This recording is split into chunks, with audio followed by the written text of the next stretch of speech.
Hello बच्चों, let's read the question. The question is internal energy of a real gas is the sum of dash energy and dash energy. किसी भी real gas की जो internal energy होती है वो किसका सम होती है, ये आपको बताना है. तो देखिए, इस क्वेश्चन के लिए जो हमारा की कॉन्सेप्ट रहेगा, सबसे पहली बात हम करेंगे जो हम काइनेटिक थ्योरी की बात करते हैं.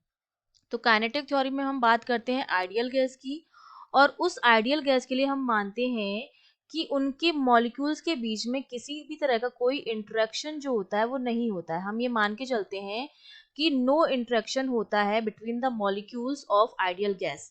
लेकिन जब हम रियल गैस की बात करते हैं, अब आइडियल गैसेस में इंटरेक्शन नहीं था, तो इंटरेक्शन की वजह से, इंटरेक्शन का मतलब है कोई भी इंटर मॉलिक्यूलर फोर्स नहीं था. ठीक है, इंटर मॉलिक्यूलर फोर्स जो हमारा अट्रैक्शन फोर्स होता है वो नहीं था. तो इंटरमोलिकुलर फोर्स नहीं होता, तो पोटेंशियल एनर्जी जो होती है वो क्या होती है, जीरो आती है आइडियल गैस की. लेकिन जब हम बात करते हैं रियल गैस की, तो रियल गैस में क्या होता है, गैस के मॉलिक्यूल्स के बीच में इंटरेक्शन होता है. ठीक है, और इस इंटरेक्शन की वजह से उनके अंदर पोटेंशियल एनर्जी भी होती है और उनके अंदर काइनेटिक एनर्जी भी होती है. तो अगर मैं रियल गैस की इंटरनल एनर्जी लिखना चाहूँ, तो रियल गैस की इंटरनल एनर्जी जो होती है, जिसको हम डी यू से लिखेंगे, वो हमारी बराबर हो जाती है CV dt minus of P minus T dP upon dt at constant volume dV. इस तरह से लिखते हैं. तो यहाँ से मुझे पता चल रहा है कि जो इसकी इंटरनल एनर्जी होती है वो डिपेंड कर रही है टेम्परेचर पर भी, depend on temperature which is T and volume and V.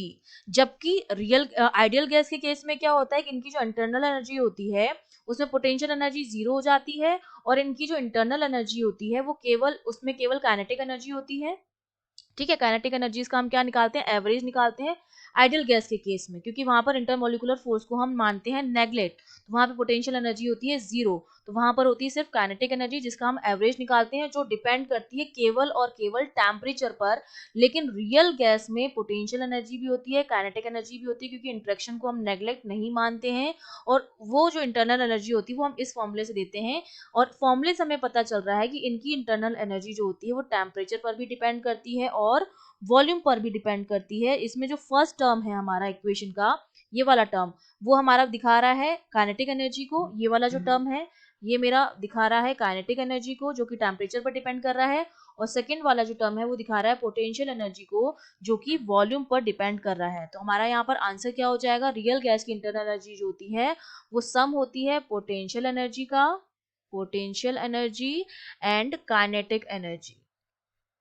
ठीक है, तो ये हमारा आंसर हो गया. I hope you understood well. All the best.